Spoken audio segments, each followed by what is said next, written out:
محترم بھائیوں، بزرگ اور دوستوں، لائن چلے گئی، انا للہ و انا الیہ راجعون۔ یہ آپ کا مجاہدہ ہے کہ گرمی کے اندر بیٹھ کر، ہو سکتا ہے اللہ کی آزمائش بھی ہو کہ ان وقت پر اللہ نے لائٹ بند کر دی، اللہ کرے کہ جلدی سے آ جائے۔ اللہ تبارک و تعالی نے رمضان المقدس کا مہینہ رکھا تاکہ اپنے بندوں کو بخشش کرے، معاف کر دے ان کو، ان کی 11 مہینے کی جو بدماشی، ان کی 11 مہینے کی جو بے حیائی اور عرانیت اور فحاشیت اور اللہ کی جو نافرمانی کر کے انہوں نے جو گناہ کمائے، اللہ نے ایک مہینہ رکھا کہ آ جاؤ میرے در پر اور معاف کر دوں میں تمہیں۔ یہ جمعۃ الوداع کہلاتا ہے، اخیری رمضان کا جمعہ۔ یہ رمضان کے جمعے کی کوئی حقیقت نہیں ہے، اخیری رمضان کا جمعہ جیسے عام جمعہ رمضان کے ویسے اخیری جمعہ۔ فرق یہ ہے کہ ہو سکتا ہے یہ ہم میں سے بعض کی زندگی کا آخری جمعہ ہوگا، اس کے بعد اس کو جمعہ کی توفیق نہیں ہوگی، وہ دنیا سے چلا جائے گا۔ یہ بھی ممکن ہے کہ ہم میں سے کتنے لوگ ایسے ہیں جو آئندہ رمضان اس جمعہ تک دنیا میں رہنے والے نہیں ہیں۔ پچھلے سال ہمارے ساتھ دوست احباب تھے، رشتہ دار تھے، ہمارے قریبی دوست تھے، دنیا پر دھرتی پر چل رہے تھے، پھر رہے تھے، دندنا رہے تھے، لیکن آج قبروں میں جا کر دیکھو لاکھوں من مٹی کے نیچے دب کر پڑے ہیں اور آہیں بھر رہے ہیں، اور ایک ایک سبحان اللہ کے محتاج اللہ نے ان کو بنا دیا۔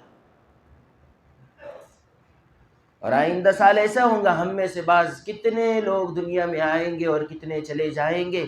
تو اللہ کا حبیب فرمانا یہ چاہتا ہے کہ یہ تمہارے زندگی کا دیکھ لو، بڑا قیمتی جمعہ ہے جو تمہارے ہاتھ سے نکل رہا ہے، جتنے گناہ ہوئے ہیں مانگ لو۔ میں نے آیت وہی پڑھی نا خطبے میں، یا ایھا الذین آمنوا توبوا الی اللہ توبۃ نصوحا، کہ اپنے رب سے سچی پکی توبہ کر لو اگر اس نے معاف کر دیا۔ اس لیے کہ رمضان میں 3 اشرے رکھا اللہ نے۔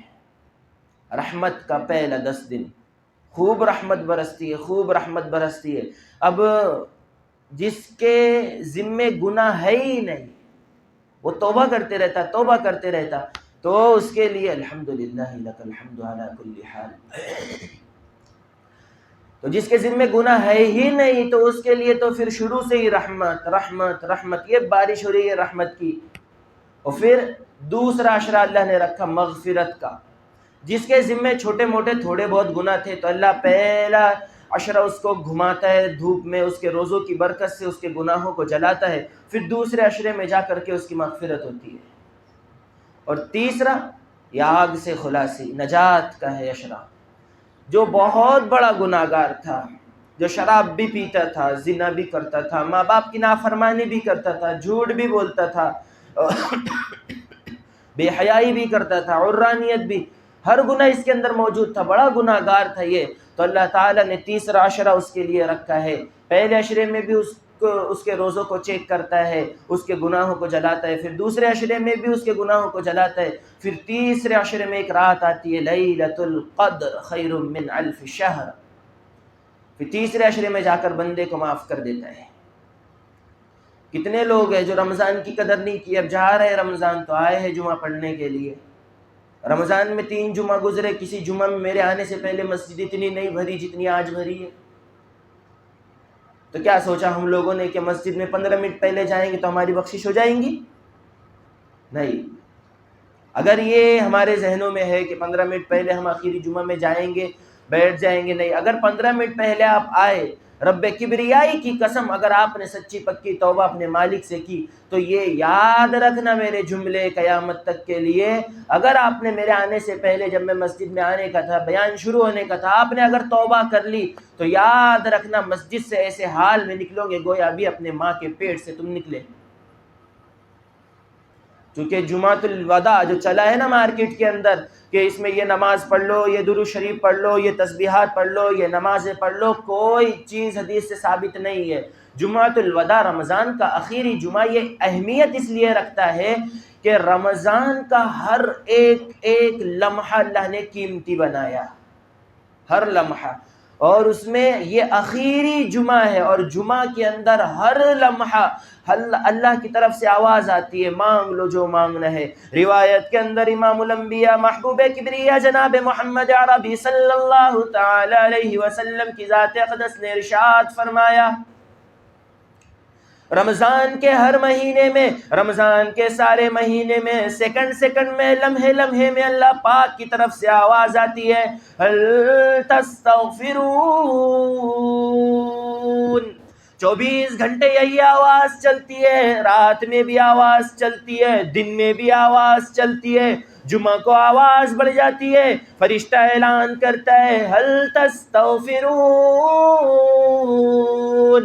اپنے گناہوں سے معافی کروانے والے بھی آ جاؤ، توبہ کرنے والے بھی آ جاؤ، وہ لوگ بھی آ جاؤ جو بیمار ہیں، سارے سال سے بستر مرض پر پڑے ہیں، ڈاکٹروں نے جواب دے دیا کڈنی فیل ہو گئی، لنگس کے مریض ہے، فنگل کے مریض ہے، الگ الگ بیماریوں نے گھیرا ہوا ہے، اللہ فرماتا ہے میرے بندے آ جا میرے دربار میں، هل من مستغرقن، آ جا روزی کا سوال کر لے، بیماروں کا سوال کر لے، تجھے دنیا کے تمام ڈاکٹروں نے جواب دے دیا، دنیا کے تمام حکیموں نے جواب دے دیا، کوئی تجھے شفا دینے والا نہیں، میرے ذات کی قسم، میرے الوہیت کی قسم، میرے کبریائی کی قسم، اللہ فرماتا ہے آ جا میرے دربار میں آ کر دعا سبحانہ تیرا کام ہوگا، تیرے سارے گناہوں کو 1 سیکنڈ میں معاف کر دینا میں اللہ کا کام ہوگا۔ تو مانگ لو، ابھی رمضان کا مہینہ گیا نہیں ہے ابھی اپنے ہاتھوں سے، یہ جس دن چلا جائے گا نا پھر عید کے دن۔ اچھا عید پہ سے یاد آیا، عید ان لوگوں کے لیے ہے جن نے رمضان میں روزے رکھے، جن نے تراویح پڑھی اچھے سے خوشحالی کے ساتھ، وہ تو رمضان میں عید کے عیدگاہ میں تو وہ لوگ پہلے نظر آتے جن نے روزے رکھے ہی نہیں۔ حضرت عبداللہ ابن مسعود رضی اللہ تعالیٰ عنہ کا قول الترغیب والترہیب میں نقل فرمایا کہ ان لوگوں کو مبارکباد دو میری طرف سے جنہوں نے رمضان کے روزے رکھے، جنہوں نے تراویح پڑھی، اور جن نے نہیں رکھے رمضان کے روزے، جنہوں نے تراویح نہیں پڑھی، تراویح شروع تھی وہ چوک میں چائے پی رہے تھے، ایسے لوگوں کو اللہ کی لعنت، ایسے لوگوں پر رسول اللہ کی لعنت، ایسے لوگوں پر اللہ کا عذاب نازل ہوتا ہے۔ یہ صحابی کے جملے ہیں، کتابوں میں لکھے ہوئے۔ امام الانبیاء محبوب کبریا شہنشاہ کائنات فخر موجودات جناب محمد عربی صلی اللہ علیہ وسلم کی ذات اقدس نے ارشاد فرمایا، رمضان کی رات آخری رات ہوتی ہے جس کو لیلۃ الجائزہ کہتے ہیں، مزدور کی رات ہوتی ہے، اللہ تمام کے تمام فرشتوں سے فرماتا ہے او فرشتوں آ جاؤ، دیکھ لو میرے بندوں نے میری مزدوری پوری کر لی، میرے احکامات پر عمل کر لیا، روزے بھی رکھ لیے، تراویح بھی پڑھ لی، رمضان میں 5 وقت صبر کیا، 5 ٹائم کی نمازیں پڑھی، ہر وقت صبر کیا، مجھے یاد کیا، مجھ سے دعائیں کی، او میرے فرشتوں تم ہی بتاؤ میرے بندوں کی کیا مزدوری ہے؟ اللہ فرماتا ہے، فرشتے فرماتے الہ العالمین ہم کیا بتائے، ہماری کیا اوقات ہے؟ اللہ فرماتا ہے عید کے دن رات میں جب تم بلانکٹ اوڑھ کے گھر میں سوئے جاتے ہو، وہ رات جس میں تم شاپنگ کرتے کرتے فجر کی اذان تک مارکیٹ میں گھومتے ہو، وہ رات اللہ اعلان کرتا ہے جس میں تم گپے شپے لڑاتے ہو کہ سارا مہینہ روزے رکھا، رمضان کی آخری رات میں گپے لڑاتے ہیں، چوکوں کو آباد کرتے ہیں، ایک فیملی دوسرے فیملی کے گھر پہ جا کر ویلکم کرتی ہے، عید کی خوشخبری دیتی ہے، یہ عورتوں کا حال دیکھو، ساری رات مہندی لگاتی ہے، ساری رات بناؤ سنگار کرتی ہے، جبکہ میرا نبی، تمہارا نبی، عرشیوں کا نبی، فرشیوں کا نبی، مالک کائنات کی قسم، نبیوں کا نبی اعلان فرماتا ہے عید کی رات جبکہ لوگ اپنے اپنے کام میں مصروف ہوتے ہیں، اللہ اعلان فرماتا ہے او میرے بندو آ جاؤ، فرشتوں تم گواہ بن جاؤ، قیامت کی صبح تک تم گواہ بن جاؤ، میرے بندوں نے جنہوں نے روزے رکھے، جنہوں نے نمازیں پڑھی، جنہوں نے تراویح پڑھی، میرے کبریائی کی قسم،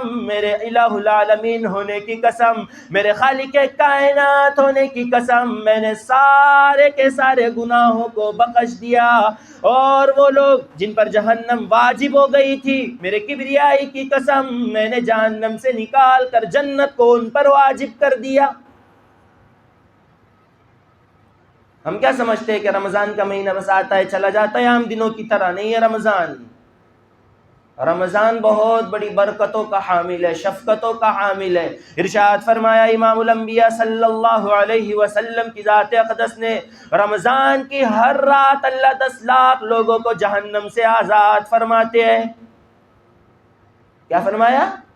رمضان کی ہر رات 10 لاکھ لوگوں کو اللہ جہنم سے آزاد کرتا ہے۔ آزاد بھی نہیں سمجھتے تم تو، چھوڑ دیتا ہے جہنم سے۔ آگے حدیث پاک کے اندر امام الانبیاء محبوب کبریا جناب محمد عربی صلی اللہ علیہ وسلم کی ذات اقدس نے ارشاد فرمایا، رمضان کی ہر رات اللہ 10 لاکھ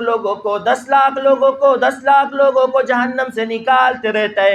جب آتی ہے لیلۃ الجائزہ، جب آتی ہے چاند رات، جب آتی ہے عید سے ایک دن پہلے کی رات، اللہ فرماتا ہے میرے کبریائی کی قسم، سارے رمضان میں جتنے بندوں کو آزاد کیا، آج رات اتنی مقدار میں جہنم سے بندوں کو آزاد کر دوں گا۔ وہ رات ہوتی ہے مانگنے کی، گڑ گڑانے کی، انعام والی رات۔ اور ہمارا حال دیکھنا بھی رمضان میں کیا ہوتا ہے، اخیر میں دیکھنا، اخیر میں بھی نہیں بلکہ 26 27 کے بعد دیکھنا، گول بازار مارکیٹ پورا چندرپور کا بھرا ہوا، بیچ میں اگر سنڈے آئے گا تو بھی سنڈے بھرا ہوا۔ یہ اتنی شاپنگ کیسے کر لیتے ہیں یار؟ فلسطین والوں کو بھول گئے جو جن کو روٹی کا ٹکڑا نصیب نہیں ہو رہا، پانی کے ایک ایک گھونٹ کے لیے فلسطین والے تڑپ رہے ہیں۔ وہ ہمارے مسلمان نہیں ہے، وہ ہمارے بھائی نہیں ہے۔ حدیث میں تو ہے کہ ایک مسلمان دوسرے مسلمان کا بھائی ہے۔ اگر ایک کو جاپان میں تکلیف ہوتی ہے تو اس تکلیف کا احساس ہندوستان میں رہنے والے کو ہونا چاہیے۔ آج دیکھو نا وہاں مائیں بچے ذلیل ہو رہی ہے، یوں بچہ ماں کے پیٹ سے نکلا ہے، 3 گھنٹے ہوئے ہیں، بیچ میں سے چھورا چلا کر اس کے بدن کے 2 ٹکڑے کر دیے، آج صبح کی بات ہے۔ یہ مسلمان بھول گیا کہ فلسطین میں کیا ہو رہا ہے۔ امام الانبیاء محبوب کبریا جناب محمد عربی صلی اللہ علیہ وسلم کی ذات اقدس ہے، لوگوں ایسے لوگوں کو نہ بھولو، ان غریبوں کو نہ بھولو، اپنی عید میں انہیں بھی شریک کرو، اپنی خوشی میں انہیں بھی شریک کرو۔ وہاں امام کی ذات ہے، صبح فجر کی نماز کے بعد اشراق کے وقت عائشہ رضی اللہ تعالیٰ عنہ کے گھر سے نکلے، عیدگاہ کی طرف تشریف لے جا رہے نماز پڑھانے کے لیے، بیچ میں چھوٹے چھوٹے بچوں کو دیکھا کھیل رہے ہیں، ہنسی خوشی کھیل رہے ہیں، نئے نئے کپڑے پہنے ہیں، ان کی ٹوپی بھی نہیں، ان کی چپل بھی نہیں، ان کا لباس بھی نیا۔ ایک بچے کو دیکھ لیا، ننھا منھا معصوم بچہ ہے، پھٹے ہوئے کپڑے ہیں، پراگندہ حال ہے، پراگندہ بال ہے۔ امام الانبیاء محبوب کبریا صلی اللہ علیہ وسلم کی ذات اقدس نے پوچھ لیا، او میرے پیارے بچے، تو کیوں نہیں تیار ہوا؟ تیرے سر میں تیل کیوں نہیں لگائے؟ تیری کنگھی کیوں نہیں کیے؟ فرمانے لگے، فرمایا بچے نے، او رسول اللہ میں تو یتیم ہوں، میرا باپ بھی نہیں، میری ماں بھی نہیں، آپ کا دیکھو حلیہ کیسا ہے، آپ کا انداز دیکھے، آپ کا احسان کرنے کا برتاؤ دیکھے۔ چھوٹے سے معصوم بچے کو گھر لے گئے، سب سے پہلے فرمایا، او عائشہ جنت تیرے لیے لایا ہوں۔ سوال یہ ہوتا ہے کہ چھوٹے سے بچے کو لائے تھے، جنت کہاں سے لائے تھے؟ مفسرین اور محدثین نے لکھا ہے کہ کسی یتیم بچے کے سر پر ہاتھ پھیر دینا، جتنے اس کے بال ہوں گے، جتنے اس کے ہاتھوں کے نیچے بال آئیں گے، اللہ تعالیٰ اتنے گناہوں کو معاف فرما کر اتنی نیکیاں اس کے اکاؤنٹ میں جمع کر دیتا ہے۔ اور آج یتیم ہو رہے، یتیم لوگ دھکے کھا رہے ہیں آج تو۔ خود رسول اللہ کا دین یتیم ہوگا، ارأیت الذی یکذب بالدین، یہ دین کو جھٹلانے والے۔ امام الانبیاء محبوب کبریا صلی اللہ علیہ وسلم کی ذات اقدس نے فرمایا، عائشہ اسے نئے حسنین کے کپڑے پہنا دو، تیل لگاؤ، کنگھی کرو، اچھے سا لباس پہنا کر میرے ساتھ روانہ کر دو۔ اللہ کے نبی صلی اللہ علیہ وسلم تیار کر کے نکلے گھر سے باہر، سارے بچے جو کھڑے تھے کھیل رہے تھے، کود رہے تھے، ہاتھ میں انگلیاں ڈال کر پچھتانے لگے، کاش میرا والد مر جاتا، کاش میری ماں مر جاتی، آج میں بھی امام الانبیاء صلی اللہ علیہ وسلم کے ساتھ عیدگاہ جاتا۔ آج ہمارا کیا حال ہے؟ ہمارے بچوں کو ہم نے جینس خرید دی، پینسل جینس خرید دی، ٹی شرٹ خرید دی، عمدہ سے عمدہ کپڑے خرید دیے، اور بازو والے کا بچہ بیچارے کے پاس کچھ بھی نہیں ہے۔ کیا کام کی عید ایسی جس میں غریب ہمارے ساتھ میں نہ ہو؟ آپ نے فرمایا ولیمے 2 قسم کے ہیں، خیر الولیمہ، شر الولیمہ۔ جو نکاح کے بعد کرتے ولیمہ تو سمجھتا ہوں گا کہ نہیں؟ ہلاؤ منڈی ہلاؤ ذرا سی، وہ ولیمہ، خیر الولیمہ شر الولیمہ۔ خیر الولیمہ، اللہ کے رسول صلی اللہ علیہ وسلم نے فرمایا بہترین ولیمہ وہ ہے جس میں غریب ہو، جس میں غریب ہو، جس میں غریب ہو، اور شر الولیمہ، سب سے بدترین ولیمہ وہ ہے جس میں صرف امیر لوگ ہیں، غریبوں کو نہیں بلایا گیا، نو انوائٹ نہیں کیا گیا غریبوں کو. کیوں؟ ان کے ڈش کی توہین ہوتی ہے، وہ غریب لوگوں کو بولتے کھانا نہیں آتا. لعنت ہے ایسے لوگوں پر جو یہ کہتے ہیں کہ غریبوں کو کھانا نہیں کھانا آتا اور ان کے ڈش کی، ان کے بنائے ہوئے مختلف کھانوں کی توہین ہوتی ہے. وہاں عمرہ ننگے ننگے لوگوں کو کھڑے کھڑے کھانا کھلا رہے، کیا یہ رسول اللہ میدان محشر میں نہیں پکڑیں گے؟ روایت کے اندر آتا ہے، ارشاد فرمایا امام الانبیاء محبوب کبریا صلی اللہ علیہ وسلم کی ذات اقدس نے، کل میدان محشر لگا ہوا ہوگا، آب کوثر کی نہر ہے، حوض ہے بہت بڑا، وہاں میری امت کو میں اپنے ہاتھوں سے کوثر پلا رہا ہوں گا. میں کیا دیکھ لوں گا؟ فرشتے چند لوگوں کو ہکال رہے ہیں، شحکن سحکن سحکن. میں کہوں گا اے الہ العالمین، یہ تو میرے امت کے بندے ہیں، یہ تو میری امت کے لوگ ہیں. اللہ فرمائے گا میرے محبوب تو نہیں جانتا، تو دنیا سے چلا گیا تھا، یہی تیرا بندہ تیرے دنیا سے چلا جانے کے بعد بے حیائی کا ننگا ناچ دنیا میں نچا رہا تھا. یہی تیرا بندہ ہے، تیرے دنیا سے جانے کے بعد ایسے طریقے اس نے رائج کر لیے، ان طریقوں پر عمل کر لیا جس کا دین سے کوئی سروکار نہیں. کھڑے کھڑے شادیوں میں کھانا کھلاتے ہیں یار. ذرا سی تو انسانیت ہو نا، کہ یہ انسان بھی مر گئے، حیوانیت آ گئی. اللہ کا قرآن کہتا ہے اولئک کالانعام. میں بھی جھوٹا ہو سکتا، تم بھی جھوٹے، دنیا کی ساری مخلوق جھوٹی، ہر چیز جھوٹی، اللہ کا قرآن جھوٹا نہیں. شروع میں اللہ نے فرمایا لا ریب فیہ، ساری دنیا جھوٹی ہو سکتی، اللہ کا قرآن جھوٹا نہیں ہو سکتا. وہی قرآن کریم میں فرمایا اولئک کالانعام. جو لوگ قرآن کو نہیں مانتے، جو لوگ رسول اللہ کی زندگی کو نہیں مانتے، جن لوگوں نے رمضان میں قرآن نہیں پڑھا، جن لوگوں نے رمضان میں قرآن نہیں سنا، جن لوگوں نے تراویحوں میں نہیں سنا، اللہ کا قرآن کہتا ہے صاف سنو اولئک کالانعام، وہ تمام کے تمام جانور ہیں. سب کو جانور کہا جنہوں نے قرآن نہیں پڑھا. آگے اللہ کا قرآن فرماتا ہے بل ہم اضل، بلکہ جانوروں سے بھی بدتر ہے جنہوں نے قرآن نہ پڑھا، جنہوں نے قرآن نہ سنا. میرے اور تمہارے جیب کی بات نہیں پھوڑ رہا ہوں، میرے جیب کا پھٹاکا نکال کے نہیں پھوڑ رہا ہوں، اللہ کا قرآن کہتا ہے. تو بھائیو یہ بخشش کا، نجات کا مہینہ تھا، یہ آخری عشرہ ہے، بس اب ختم ہونے پر ہے رمضان. اس کی قدر کر لو، مانگو خوب اللہ سے مانگو. اور اخیر میں بات یہ بتانی تھی صدقۃ الفطر کے متعلق. صدقۃ الفطر پچھلے بار میں نے زکوٰۃ کا بتایا تھا. تو ایک پہلی بات یہ، ہمارے معاشرے میں غلطی یہ ہے کہ صدقۃ الفطر کسے کہتے ہیں؟ اس کو سمجھ لو ذرا. صدقہ کہتے ہیں کہ برائیوں کو نکال دینا، اور فطر کے معنی ہوتے ہیں چھوڑ دینا. رمضان میں آپ سے جو گناہ ہوا، جو آپ سے کوتاہی ہوئی، اس کی بھرپائی یہ صدقۃ الفطر میں آتی ہے. روزوں کی حالت میں جو بھی آپ نے گناہ کیا، صدقۃ الفطر یعنی آپ نے رمضان کے پورے روزے اب چھوڑ دیے، اب عید سے پہلے پہلے واجب ہے کہ صدقۃ الفطر ادا کیا جائے. اس کو فطرانہ بھی بولتے، فطرہ بھی بولتے، صدقہ فطر بھی بولتے. لوگ اپنے اپنے حساب سے بولتے، بہت سارے نام ہیں اس کے. یہ پہلا مسئلہ یہ سمجھے کہ صدقۃ الفطر یہ کتنا ہے؟ 2.25 کلو گیہوں. مفتی رشید احمد صاحب رحمۃ اللہ علیہ نے احسن الفتاوی میں اس کی تحقیق میں لکھا ہے کہ 2.25 کلو گیہوں دینے ہیں ہر آدمی کو. وہی 125-130 روپے کے حساب سے ہر آدمی کا بنے گا 2.25 کلو. سوال یہ کہ یہ کس پر واجب ہے بھائی صدقۃ الفطر؟ ہمارے معاشرے میں تو امیر بھی دے رہا اور غریب بھی دے رہا اور ہر انسان دے رہا اور سب دے رہے آ کے. نہیں، جس پر زکوٰۃ واجب ہے، جس پر زکوٰۃ فرض ہے، صدقۃ الفطر اسی پر فرض ہے. بعض لوگ مجھے کل بول رہے تھے، مدرسے میں کوئی آئے تھے، کہا کہ جنہوں نے روزہ رکھے صدقۃ الفطر وہی ادا کریں گا، جن نے روزے نہیں رکھے وہ ادا نہیں کرے گا.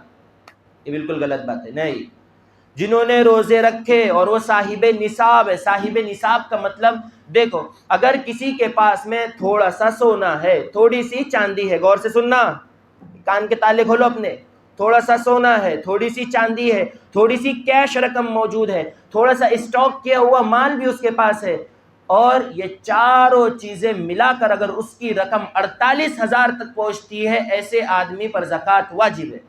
نہیں سمجھے؟ نہیں سمجھے؟ اگر انسان کے پاس میں چاروں پانچوں چیزیں ملا کر اس کی رقم، اس کی قیمت 52.5 تولہ چاندی کے برابر پہنچتی ہے، سونا تھوڑا سا ہے، چاندی تھوڑی سی ہے، کیش رقم بھی اس کے اکاؤنٹ میں ہے، اور اسٹاک کیا ہوا مال بھی اس کے پاس، تجارت کیا ہوا مال، چاہے وہ گاڑیوں کا دھندا کرتا ہو، چاہے کرانہ دکان ہو، چاہے بکریوں کا دھندا ہو، چاہے بکروں کا دھندا ہو، چاہے کپڑوں کا مارکیٹ ہو، چاہے کوئی اور چیز ہو، تھوڑا سا اس کا تجارت کا مال اگر اس کے پاس ہے اور ان چاروں کی رقم 45-48 ہزار روپے تک پہنچتی ہے، ایسے آدمی کے اوپر زکوٰۃ فرض ہے، یہ صاحب نصاب ہے۔ اب صدقۃ الفطر کب تک ادا کیا جائے یہ یاد رکھنا، جو باہر لوگ بیٹھے ہیں نا یہ بھی غور سے سنو۔ صدقۃ الفطر حدیث پاک کے اندر ابو داؤد کی روایت ہے، اللہ کے رسول صلی اللہ علیہ وسلم نے فرمایا صدقۃ الفطر ادا کرنے کا وقت عید کی نماز سے پہلے پہلے ہے۔ عید کی نماز اگر 8 بجے ہو جا رہی ہے، جیسے کہ ہمارے یہاں عیدگاہ میں ٹائم رکھا گیا ہے تو 7:30 بجے گا، 7:30 بجے نا، ہاں بعد میں اعلان کر دوں گا انشاءاللہ نماز کے بعد۔ تو صدقۃ الفطر عید کی نماز سے پہلے پہلے ہے۔ اب صدقۃ الفطر اگر کس پر واجب ہے؟ دیکھو عید چاند رات کو اگر کوئی 48,000 روپے کا مالک بن گیا، ہمارے عادل بھائی کے پاس پیسے اگر نہیں تھے، 48,000 روپے چاند رات کو ان کے پاس آ گئے، یا 35,000 روپے تھے، 10-12,000 روپے آ گئے، تو اب ان پر صدقہ فطر عید میں ادا کرنا واجب ہے، نماز ادا کرنے سے پہلے۔ سمجھ گئے مسئلہ اچھے سے؟ اس لیے ہم خاص طور پر اپنے گھر کے بازو رہنے والے غریب جتنے حضرات ہیں، خاص طور وہ دیکھو نا، وہ بیچارہ عدنان، وہ ساحل، یہ 1 مہینے سے در در گھوم رہے پوری سٹی میں، یہ تمہارے سامنے بیٹھے ہیں، یہ اللہ ان کے گھومنے کو قبول فرمائے۔